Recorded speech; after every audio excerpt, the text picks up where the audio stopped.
What's up, Lions fans? Maybe you're not a Lions fan, maybe you're a Cardinals fan watching this video, but I am now going to be uploading my weekly takeaways. Just talk about the Lions because that's really the team that I know the most about. But anyways, Sunday at 4:30, the Lions kicked off against the Arizona Cardinals on the road. The Lions have not lost back-to-back games in 2 years, and they kept that streak alive against the Cardinals this Sunday by winning 20-13. Now, like the other win against the Rams this season, this win was not pretty. Really, like a lot of wins for the Detroit Lions, this win was not pretty in the slightest, but the theme of this team, or at least what it seems to be, is that they're just going to keep fighting out these hard-fought wins. They're going to keep it to the wire. They're going to do just what they need to do to win the games, except when it comes to week 2, kick field goals at the end of the half and not have the whole kicking team run onto the field while you're spiking the ball. But that's besides the point. We're moving on to that. We are now back in the win column. I'm going to start off by talking about Jared Goff. Jared Goff, the first couple of weeks, has not looked like himself. He's proven Cam Newton right in the sense that he is a systems quarterback because he's been playing like it. He's thrown some bad interceptions. It's like he's not even thinking about what's happening in the play as he's throwing the ball. He just thinks somebody's supposed to be there. Someone probably is, and he's throwing the ball there without looking at the defense, without making any reads. Now, I'm not an NFL quarterback. I'll be honest. I didn't play football. I played like one season at flag football. But come on, like Jared Goff used to be known for the longest streak of passes attempted without an interception, and now he's throwing one every game. It's just, I'm like sitting on the edge of my seat, biting my nails. I'm waiting for Jared Goff to throw an interception, and he, of course, did this week. Didn't matter because the defense held their own against the Arizona Cardinals, but Jared Goff has to play better. Now, with all that being said, he did play his best game of the season. He had like a 78% completion percentage, 2 touchdowns on the day. Pretty good day from Jared Goff besides the one interception, which is, he did exactly what he needed to do to win the game. And at the end of the day, that's all that we can ask, right? As long as we keep winning, doesn't fucking matter how we won, right? A win is a win. A win is a win. A win is a win. That's all we can really say. However, the offense as a whole, still a little bit shaky. We scored 20 points in the first half. I was thinking, this is great. We're finally figuring it out. We're on a roll. And then we put up a big offer in the second half. I don't know why. I feel like that's another theme with the Lions, is that it's a tale of two halves. We saw it against the 49ers in the NFC Championship game last season. They just need to be consistently good. They need to make the appropriate adjustments, and I'm just not seeing it happen. Now, the first half was great. I think the creativity and the play calling was phenomenal. I think we're finally getting our mojo back, and we were. And of course, they tried to apply that in the second half, and then especially in the fourth quarter. I feel like by then the Lions were just trying to run out the clock. So we just run the ball every play, and we'd have a couple 3-and-outs. Shout out to Jack Fox with a monster day. Great punting, getting the Cardinals pinned deep in their own territory plenty of times. Us as fans, we really don't realize how often that helps us win a football game. Offense as a whole looked great in the first half. Got some work to do. Still got some work to do. We got to get that consistency down. Now, I get it too. We had a lot of injuries. Sam Laporta, fantasy owners are freaking out. You know, obviously, I mean, the announcer couldn't stop pointing that out on Sunday. In the beginning of the game, he definitely got more involved. He had 2 catches for like 36 yards, I believe. Not too shabby. Then he obviously went out with a low ankle sprain. I think that's right. But yeah, he went out of the game with a low ankle sprain. Not what you like to see, of course, but I think there's so much depth on this roster. I mean, Brock Wright also had himself a game, so this is fine.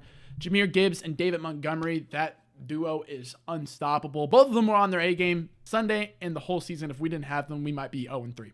Yeah, we also had some injuries on the offensive line, as I found out. Frank Ragnow had tore a pec, and he's not going to be out for the full season, but he's going to miss a large portion of that season, which makes me nervous because the center is a very important position to have as a football team, and I'm just praying that the offensive line just doesn't fall apart because of it.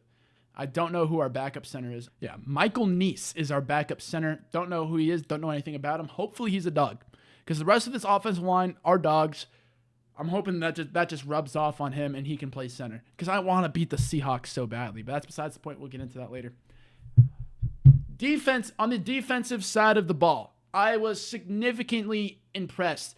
Normally, look, Kyler Murray, he was on an MVP run so far this season, and he's a little scrambler, you know? He likes to run around, and that's the Lions' kryptonite, man. We cannot play against quarterbacks that can run, but they, for the most part, kept Kyler Murray contained throughout the game. In the beginning of the game, he had a couple scrambles for a few yards that extended that first drive, and they learned from those mistakes, and they continued to improve, and that's what we like to see in our defense. We allowed 20 points or less in our last 3 games. That is unheard of from a Detroit Lions standpoint.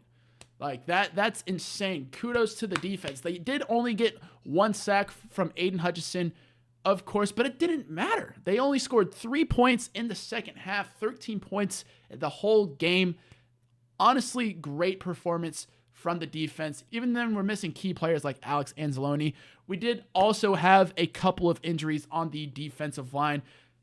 Marcus Davenport, big free agency pickup, is out for the season. Unfortunately, that's super unlucky. I hope he has a speedy recovery. We also had Lee McNeil go down again. So, Aiden Hutchinson, start putting in that work, buddy. Start putting in that work because we're missing a lot of people. But with Alex Anzalone back, hopefully all those problems are solved or helped a little bit. Maybe not. They probably won't be solved. But another player I want to talk about is Terrion Arnold. In the beginning of the game, the announcers were ripping into him, how he was one of the most targeted cornerbacks in the league, how he only how he's allowed 11 catches or 13 catches on him. Insane. And he was also the most penalized player in the NFL. I think he played very well against fellow rookie Marvin Harrison Jr. on Sunday. I mean, Marvin Harrison Jr. against the Rams had himself a day.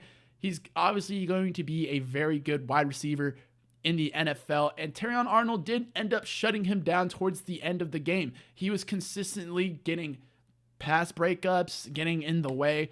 And granted, that was help from other defenders as well, but I like the way that he's going. He doesn't seem like a bust.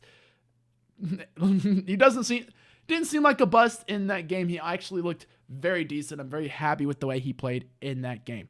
But shout out to the Cardinals. They put up a very good fight. We could have easily lost that game. I will say that was bullshit on the pick 6 that Jared Goff did throw.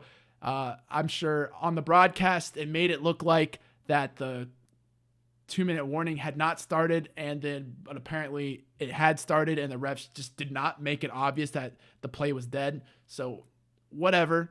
If you do watch it back, though, the Lions players did stop playing. A lot of them were just like, what the hell is going on that we are not playing right now?